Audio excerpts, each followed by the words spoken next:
One piece मांगा के इस न्यू चैप्टर में लूफी इज फाइनली बैक। लेकिन इसके अलावा क्या वन पीस में इमू सामा से भी बड़ी कोई पावर एग्जिस्ट करती है जो कि अर्थक्वेक्स ला सकती है? जानने के लिए let's dive into this chapter. Chapter 1089 की शुरुआत होती है फूशा विलेज से, जहाँ लोग गाप के मिसिंग होने की खबर पर रिएक्ट कर रहे होते हैं। यहीं पर हम वुप स्लैप को ये कहते हुए सुनते हैं कि इस बारे में परेशान होने की कोई जरूरत नहीं, क्योंकि गाप एक लिविंग लेजेंड है। उसके बगल में हम माकिनो-सान एंड उसके बच्चे को देखते हैं, जहाँ पर वो लूफी की इस फोटो को देखकर खुश हो जाता है। लाइफ गोज फुल सर्कल, ऐसे एक समय पर लूफी भी शैंक्स को देखकर ऐसे ही खुश हो जाता था। तो अगर आगे पायरेटिंग चलती रही देन हमें यहाँ से एक और पायरेट देखने मिल सकता है। यहीं पर दादान भी ये न्यूज देखकर गाप एंड लूफी के लिए कंसर्न दिखाई देती है। लेकिन इसके अगले ही पैनल में हम देखते हैं कि पूरा वन पीस का वर्ल्ड किसी बड़े जियोलॉजिकल इवेंट को फेस कर रहा होता है। पूरे वर्ल्ड में एक काफी बड़ा अर्थक्वेक आया हुआ है, जिसके कारण दुनिया भर में सुनामीज एंड अदर कैटास्ट्रोफी हो रहे हैं। ये अर्थक्वेक आज तक के रिकॉर्डेड अर्थक्वेक्स में सबसे बड़ा होता है, जिसका इफेक्ट हम सारी जगह पर देख सकते हैं। हमें लबून इतने दिनों बाद फिर देखने मिलती है, साथ ही में हमें ये सब वानों में भी होते हुए दिखाई देता है। ये इवेंट इतना मैसिव होता है कि साइस्मोलॉजिस्ट इसका एपिसेंटर भी डिटरमाइन नहीं कर पाते। इवन मैरी जॉर्ज भी इस कैटास्ट्रोफी से सेफ नहीं रह जाता। हम ईमू को इन सब इवेंट्स के बीच बैठा हुआ देखते हैं, तो आई डोंट थिंक कि ये सब ईमू का किया हुआ है, क्योंकि ये सब लुलुशिया किंगडम के गायब होने के 6 दिन बाद हो रहा है। एंड जहाँ पहले कभी लुलुशिया किंगडम हुआ करता था, अब वहाँ एनीज लॉबी जैसा एक जायंट होल है। इस एक्सपेडिशन के लिए हम इस होल के पास एक शिप को देखते हैं, जिनकी कॉन्वर्सेशंस खुद ईमू सुन रहा होता है।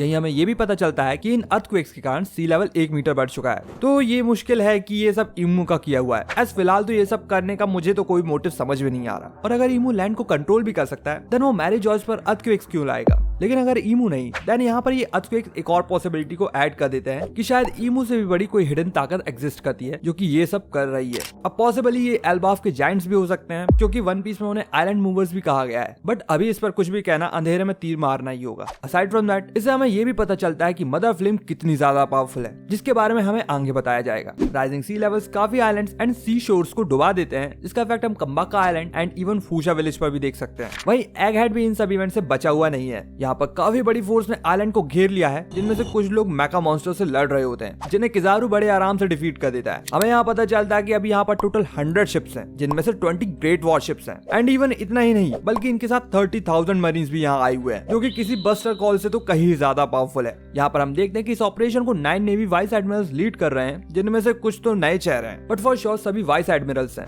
एंड इनके ऊपर है एडमिरल किजारू, जो कि आराम से नाश्ता करते हुए सेंतोमारू से बात कर रहा होता है। किजारू उसे सरेंडर करने को कहता है, लेकिन सेंतोमारू मना कर देता है। एंड यहाँ पर हम इन दोनों की बातचीत के बीच किजारू का एक फ्लैशबैक दिखते हैं, जहाँ किजारू वेगापंक को अपनी एबिलिटीज दिखा रहा होता है, जिस पर काम करके वेगापंक ने पैसिफिस्टास के लेजर्स को डिजाइन किया था। सेंतोमारू किजारू से वेगापंक को मारने पर सवाल करता है, जिस पर किजारू कहता है कि वो भी बस ऑर्डर ही फॉलो कर रहा है। एंड इवन फाइट करना उनके लिए भी सही नहीं है, एज आइलैंड पर काफी सारी चीजें ऐसी है जिन्हें वो तोड़ना बिल्कुल नहीं चाहता। अब यहाँ पर किजारू तक तो ठीक था, लेकिन यहीं पर वन ऑफ द गोरो से सेंट जे गार्सिया सैटर्न भी मौजूद है, जो कि काफी एक्सक्विजिट खाना खा रहा होता है। वाइस एडमिरल डॉबरमैन से उसकी प्रेजेंस को हिडन रखने को कहता है। एंड यहीं पर डॉबरमैन उसे सिचुएशन का अपडेट देते हुए बताता है कि साइफर पोल 0 से उन्हें कोई अपडेट नहीं मिला है। एंड अभी लैबोस्ट्रेटम में बाकी के वेगापंक्स, सेराफिम्स, साइफर पोल 0 एंड उनके साथ स्ट्रॉ हैट पायरेट्स मौजूद हैं। तो यहाँ पर सिनारियो तो एक ऑल आउट वॉर का ही बन रहा है। भले ही लूफी का क्रू अब काफी पावरफुल है एंड इवन उसके पास सपोर्ट भी है, लेकिन यहाँ नेवी की इतनी बड़ी फ्लीट एंड ये टाइटल्स कोई मजाक नहीं है। तो देखते हैं कि क्या यहाँ पर ये लोग इनसे भागते हैं या हमें एक ऑल आउट वॉर देखने मिलेगी।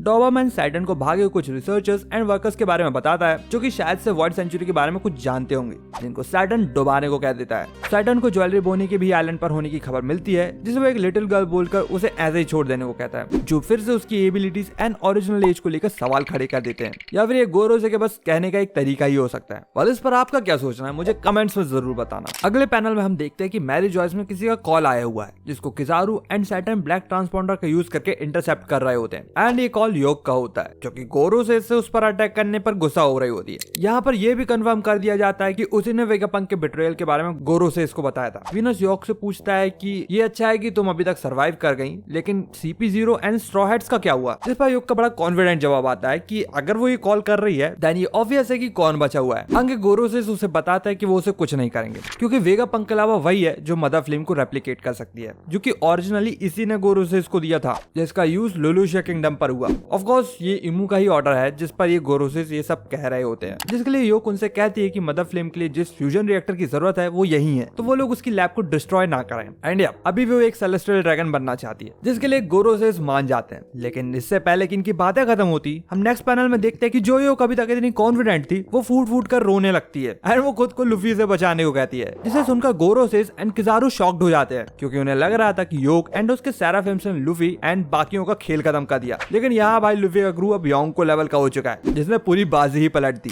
हम देखते हैं कि पूरी मंडली यहीं पर है एंड योक को जमीन पर चेन करके रखा हुआ है। जोरो ने उस पर तलवार रखी हुई है, उस देंदन मोशिसो से बात करा रहा है एंड इवन यहाँ पर लूची एंड वेगापंक भी रेडी हैं। इस सिचुएशन पर नामी कहती है कि I see everything finally comes into focus and Vegapunk कहता है so that's how it is. यहीं पर बोनी भी है जो कि कहती है कि that means we are under siege, जो कि यहाँ पर ऑब्वियस है। एंड फाइनली इतने दिनों के बाद लुफी बीइंग द यूजुअल वो कहता है कि उसे कुछ समझ में नहीं आ रहा, लेकिन उसे इतना पता है कि उसे योक को as a human shield use करना है। अब यहाँ पर वेगापंक का बैग रेडी है, तो हो सकता है कि वो लोग यहाँ से एस्केप करने वाले हैं। लेकिन वहीं यहाँ पर स्ट्रॉयड्स के आराम से खाते पीते एनवायरमेंट को देखकर तो कहानी कुछ और ही समझ में आ रही है। इन सबके बीच लूची एंड CP0 कैसे फिट होंगे ये कहना भी अभी पॉसिबल नहीं है, since they oh straw hats, तो हो सकता है कि वो लोग उनकी मदद कर दें। लेकिन वहीं पर जब पूरी मरीन्स ही यहाँ पर हैं एंड ये उन्हीं के एडवांटेज में है, तो ऐसा होना काफी मुश्किल है। एंड दैट बीइंग सेड, अब देखना ये होगा कि क्या स्ट्रॉ हैट्स यहाँ से फाइट लेंगे या फिर एस्केप प्लान करेंगे। पर्सनली मेरे हिसाब से तो यहाँ पूरी तरह से फाइट का सिनेरियो ही बन रहा है, जहाँ पर फिलहाल तो स्ट्रॉ हैट्स के जीतने के चांसेस काफी कम है, क्योंकि यहाँ पर मरीन्स की इतनी बड़ी फ्लीट है एंड ऊपर से गोरो से भी यहीं पर है, जिसकी पावर फिलहाल तो अननोन है। लेकिन comparing it to admirals then definitely marines के पास एक अपर हैंड है।